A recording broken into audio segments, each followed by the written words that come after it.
may stay your friends and may be very supportive, but you can't hang out with them in that bar situation. You can say, if you guys are hanging out tonight and not going out to the bar, you're going to watch movies, I'll come over and hang out with you, but I can't go to the bar anymore, and I'm not going to. And if they don't accept that in you, then they're really not your friends, and you need to find other friends. You really do. You really need to find other people that have a true friend has your best interest in mind. A true friend is going to say, I'm with you. You know what I mean? I'll even go to a meeting with you, even, if it makes you feel more comfortable. That's a friend. Someone that's going to say, well, let's help find some resources for you. Or I know this person who's in AA, I'll hook you up with them. That's somebody who cares about where your life is going. Because through getting sober, you're going to start to care about yourself, where your life is going. Because I know I didn't. I didn't think I was going to live past 30. I was just going to, drink and drink. I was going to live the Jim Morrison lifestyle. I was going to drink and you know what? I was going to kill myself, but I was going to make it look like something else. I was going to, he just got into a car accident. I was hoping. I was in so much pain, I didn't know what to do. But the alcohol didn't allow me to deal with it. It didn't allow me to feel it, which is what I needed to do. Going through painful situations in your life isn't a bad thing. It really isn't a bad thing. It's just a part of life.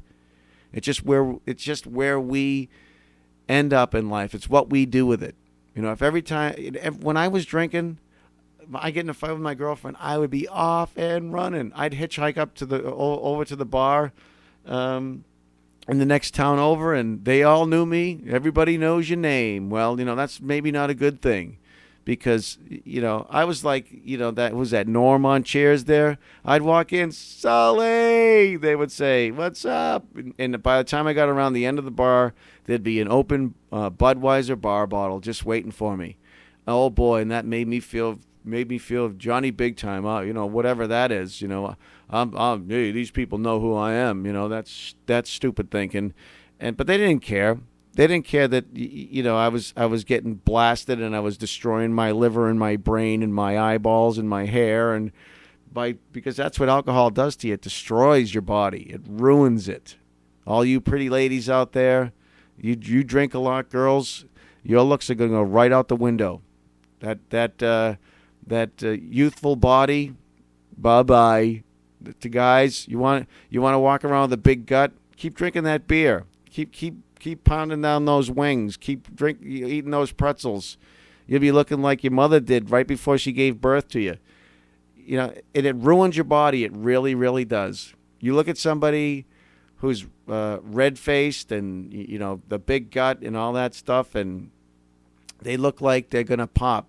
I had that look to me. I was 225 pounds. I'm 5'10", 180 pounds now. Now, when I quit drinking, I was 225. So you can imagine, I was like a big, fat, white pear. Hopeless, emotionless, full of doom, doubt, and despair. The three Ds, the three stooges, as they call them. Doom, doubt, and despair. That's what my life was all about. I was going nowhere fast. And you know what? I was pointing my fingers at other people. I was saying it was this situation. It was my brother dying. It was my mother getting sick. It was... the fact that I never got a chance in life and no one ever cared about me. No, it's because I was stupid and I couldn't get out of my own way. It's because I never listened to anybody. I never asked for help. I didn't know how to ask for help. Somebody said to me when I was 27, you need to ask for help. I said, well, who the hell's going to help? Ain't nobody going to help me. I was wrong because God was already helping me because he had tapped on my shoulder before I even knew he was there. And he said to me, you and I have some things to do. So let's get to it.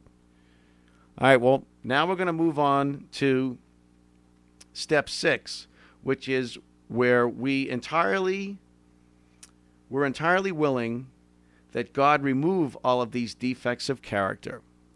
So that's, again, you ever get a shot? You ever get a shot in your arm and you fidget and all that stuff and you say, I don't want it, it's going to hurt, it's going to hurt, it's going to hurt, boom, and all of a sudden, boom. He gives you the shot, and it stings for a little bit, but that shot's beneficial for you. So what you need to do is you need to sit down, and you need to get out of the way. When God says, well, you sit over there on that bench, and you sit there until I'm done with you. And you say, but I want to go, I want to go move. I want to go do this. I want to go do that. And he says, no, you sit down on that bench. I'm not done with you yet. So it's about waiting. It's about waiting, because not everything comes at once. When you say, God, I really need you to start improving my life. And, he says, well, okay, well, we'll see how much you want it. And sometimes it make you wait. It make you wait a while. And you say to you, hey, you're just gonna sit there and wait until I'm ready to start working on you, because I want to know how much you're into this. Because it's, staying sober a day at a time. That's the thing. Is don't look at it like I can't drink for the rest of my life. Say, I don't have to drink. It's not I can't.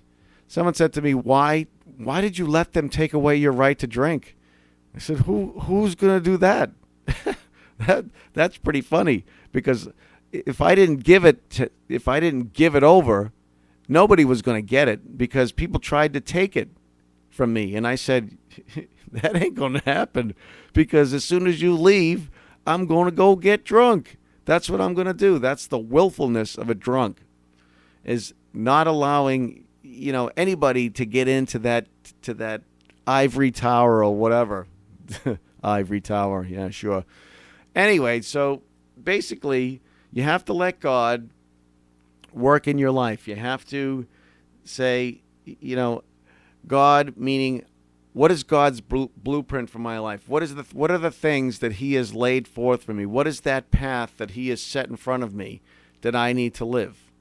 It certainly isn't going into a bar and, sleeping with different people every week and screwing your friends and stealing from people and lying and cheating and all of the other, being envious and vengeful. And, these are the things that alcohol bring into your life.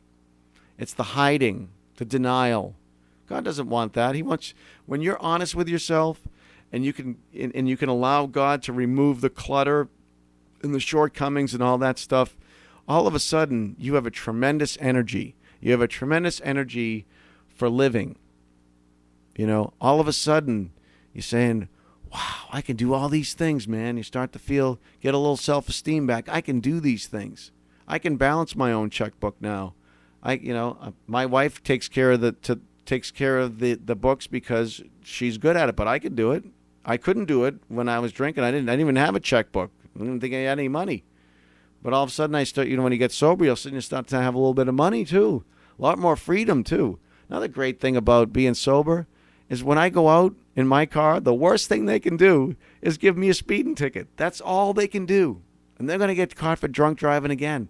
Never. Because I don't drink. 24 hours. That's all. When I woke up this morning, I may only have 10. I may leave this place this afternoon. I may, get waxed by a drunk driver tonight as I go out to get a pizza. I don't know that. But all I'm saying to myself is all I have is right now. I have this moment in front of me. That's the concept. Jesus said in the Bible, don't worry about yesterday and don't worry about tomorrow, because today has enough problems of its own. And that's the truth. If you start to look at your sobriety as, I cannot drink for the rest of my life, it's daunting. That's why we only have one day, folks. We only have the day that we have. Tomorrow, as they say, tomorrow never comes, because it's always going to be a new today. You have to say to yourself, I'm not going to drink today. I might drink tomorrow, but I'm not going to drink today. And I can't, yesterday's gone, so there's no point in looking back. I mean, you can look back to reflect and say, I'm not going to, I did this before, and I know if I do it again, the chances are that bad thing might happen again or is going to happen. So I'm not going to do that. You can use the past to reflect on and learn from your bad experiences and even remember the good experiences. But you hanging out in the past and worrying about things that happened to you when you were 5 or 6 isn't gonna help you with today. And having it today gives you that future.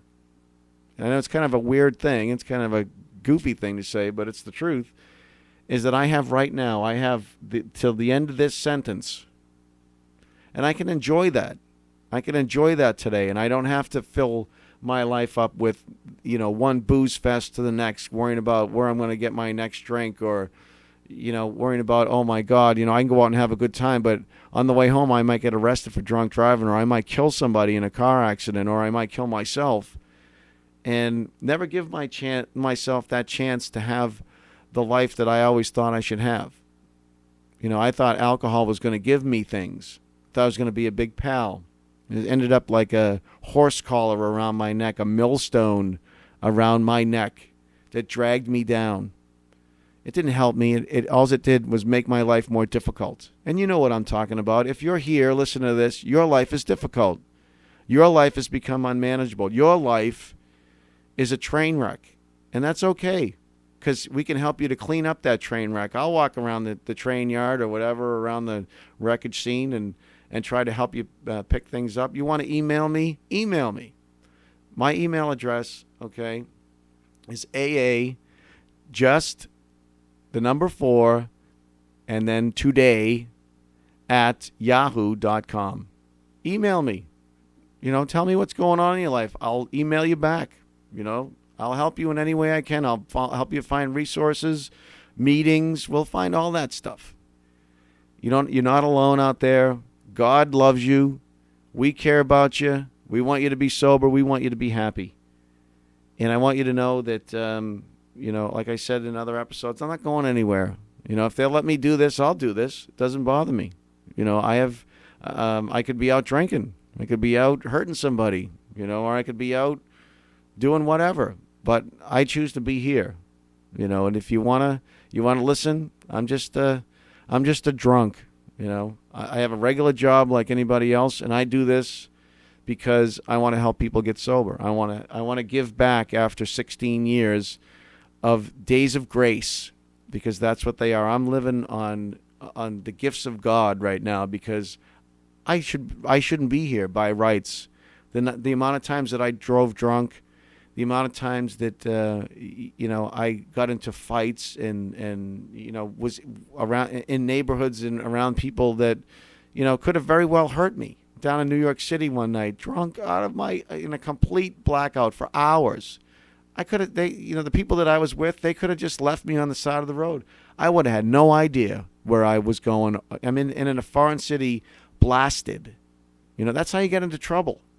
Being drunk only makes you vulnerable in a world where there's people out there that don't care about you at all. They have no affiliation for you.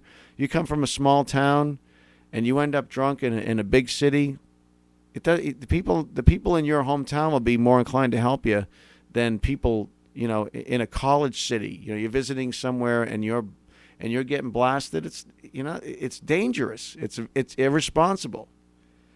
And that's not what we want for our lives, is it? And I'm not trying to be, an authority or anything like that. I know what that's like. Waking up somewhere going, where the hell am I? And who am I with? And I have no idea where my car is, or I don't know where anything is.